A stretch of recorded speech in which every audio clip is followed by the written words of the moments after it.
Grandpa Ned had seen 73 New Year's Eves come and go, but none had prepared him for this one. The old man sat in his worn leather recliner, the one that molded perfectly to his arthritic spine after 40 years of use, watching the chaos of celebration unfold in his living room. His daughter-in-law Margaret was arranging champagne flutes on the coffee table with military precision.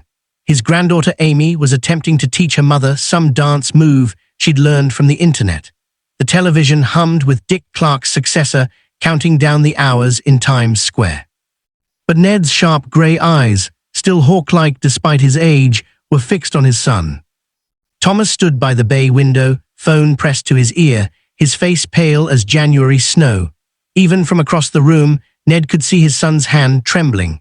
Thomas was 45 years old, a corporate attorney who'd argued before state supreme courts, a man who'd never shown fear in his life. But right now, he looked like a frightened child. "I have to step outside for a minute," Thomas announced, his voice tight. "Work call."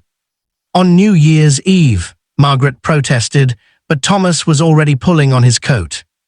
Ned's instincts, honed by 3 decades as a detective before retirement, screamed that something was desperately wrong. He watched his son slip out the front door into the frigid December night, and that's when he noticed 7-year-old Danny. The boy had inherited Ned's curiosity along with his grey eyes. Danny was supposed to be in the kitchen with Amy, but instead, he was creeping toward the front door, his Spider-Man slippers silent on the hardwood floor. "Danny," Ned called softly, but the boy had already slipped outside. Ned counted to 10, then 20. The party continued around him, laughter, music, the pop of a champagne bottle opening prematurely. Margaret didn't notice her son had vanished. She never noticed the small things. That's why she'd married Thomas, who noticed everything just like his father. 30 seconds passed, 45. Then the front door burst open with such force it slammed against the wall. Danny stood in the doorway, his face drained of color, his small body shaking so violently his teeth chattered. Tears streamed down his cheeks. "Grandpa," the word came out as a strangled sob. "Grandpa Ned." The room fell silent. Margaret dropped a champagne flute. It shattered, but no one moved to clean it. Ned was already on his feet, moving faster than he had in years, his knees protesting, but his grandfather's instinct overriding everything else. He caught Danny as the boy's legs gave out, scooping him up despite his own aching back. "What happened, Danny boy? Where's your father?" Danny buried his face in Ned's shoulder, his whole body convulsing with sobs. "The man," he gasped between breaths. "The man with the gun, he said he'd kill us all if Daddy didn't." "Everyone get away from the windows. Now." Ned's voice carried the unmistakable tone of command, the voice that had cleared crime scenes and ordered SWAT teams. Margaret stood frozen, but Amy moved instantly, pulling her mother toward the interior hallway. Ned carried Danny to the kitchen, setting him on the counter, his weathered hands gentle as they brushed the boy's hair back. "I need you to be brave for me, Danny. I need you to tell me exactly what you saw." The boy hiccuped, struggling for composure. "I followed Daddy. He went to his car. There was a man there, a big man in a black coat. He had a gun, Grandpa, a real gun, not like my toy ones. He put it against Daddy's head." Ice flooded Ned's veins, but his face remained calm. "What did they say?" "The man said Daddy had to do something tonight, something about codes and money. He said he knew where we lived, knew our names. He said he'd come inside and kill Grandma Margaret first, then Amy, then me." Danny's voice broke. "Then he said he'd make Daddy watch before killing him too." Ned's jaw clenched so hard he thought his teeth might crack. "Where are they now?" "Daddy got in the car with him. They drove away." Danny grabbed Ned's shirt. "We have to help him. We have to call the police." The old detective's mind raced through possibilities, each one darker than the last. Thomas was a corporate attorney specializing in financial law. He had access to client accounts, security codes, wire transfer protocols. This was a kidnapping, extortion, probably both. Whoever had taken his son was professional. They'd waited until a holiday, chosen a moment when Thomas was surrounded by family to maximize leverage. "Grandpa," Danny's voice was small now, frightened. Ned made a decision. He'd spent 3 decades dealing with criminals, and he knew one absolute truth. When they say don't call the police, they mean it. But he also knew that doing nothing meant watching the clock tick down to tragedy. He pulled out his cell phone and scrolled through his contacts, past the official police lines, past the emergency numbers, until he found a name he hadn't called in 5 years. Detective Sarah Chen, his former partner, now heading the Major Crimes Division. "Sarah," he said when she answered, "it's Ned. I need you to listen carefully, and I need you to trust me." 20 minutes later, Sarah stood in Ned's kitchen in jeans and a police academy sweatshirt, her detective's shield on her belt. She'd brought 2 plainclothes officers who positioned themselves strategically around the house. "Talk to me," she said. Ned laid it out, every detail Danny had provided, every implication his detective's mind had extrapolated. Thomas has access to approximately 40 million in client escrow accounts. The codes reset at midnight for the new year, security protocol. Someone needs him to transfer money before that happens. "We can track his phone," Sarah said, already typing on her tablet. "They'll have made him leave it. Check his car's GPS." Sarah's fingers flew. Got it.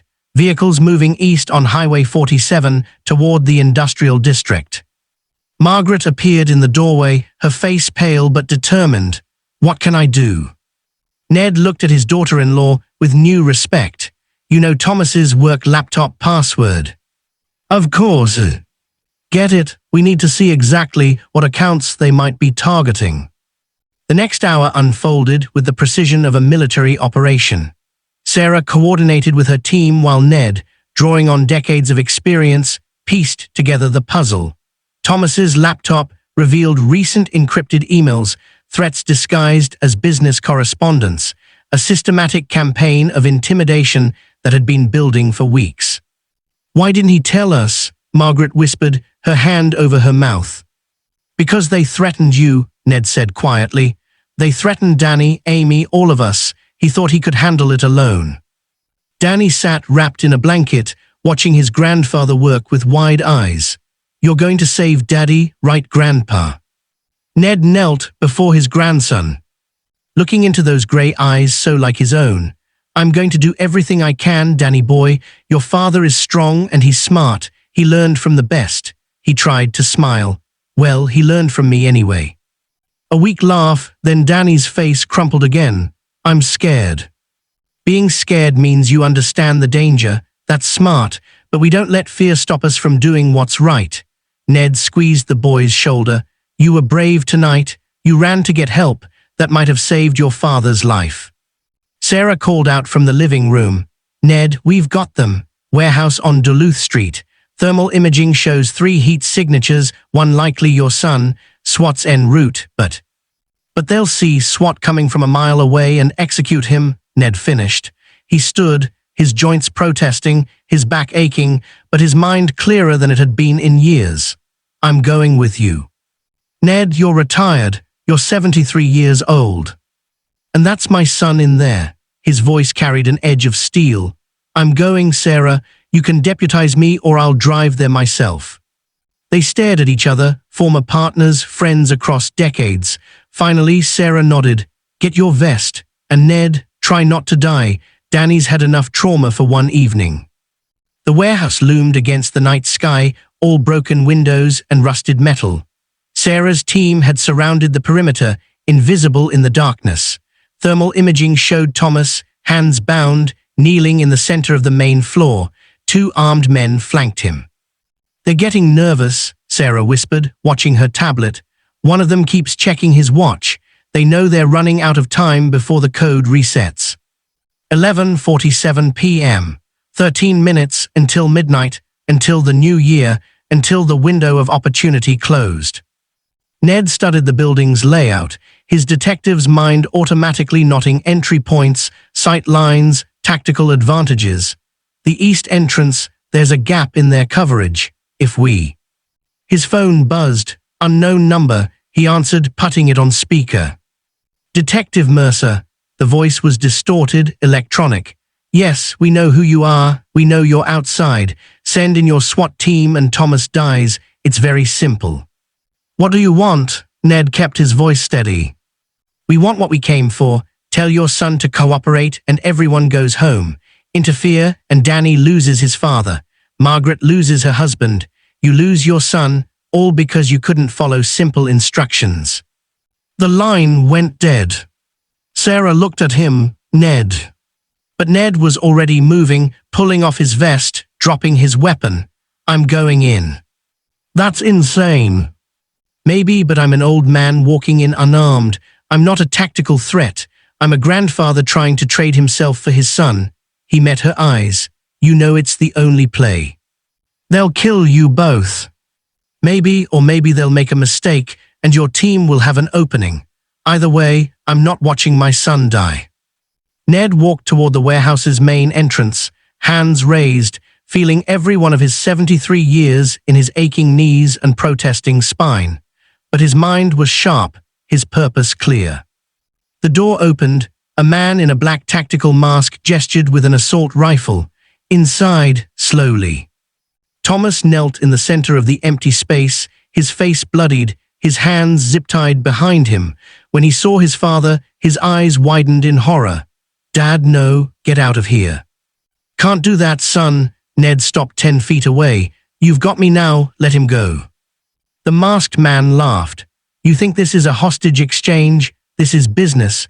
Your son transfers the money or you both die. Simple economics.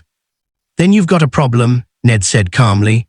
Because in about 8 minutes, those codes reset and this whole operation becomes worthless.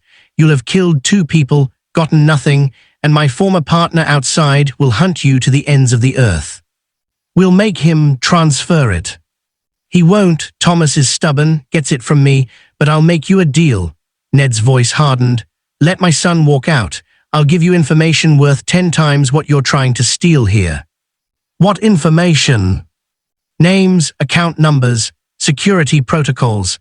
I spent 30 years taking down financial criminals. You think I don't know where the real money is hidden? It was a bluff, a desperate gamble. But Ned saw hesitation in the masked man's posture, greed warring with caution. 11:53 p.m. Then Thomas made his move. Despite his bound hands, he lunged sideways, throwing his weight against the second gunman. The warehouse erupted in chaos, shouts, gunfire, flashbangs exploding as Sarah's team breached 3 entrances simultaneously. Ned hit the ground, covering his head, his old body protesting but his survival instincts razor-sharp. When the smoke cleared 30 seconds later, both gunmen were in custody and Thomas was free, cradling his father.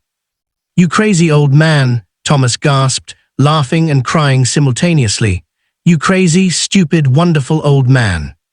Watch your language, Ned wheezed. I'm still your father.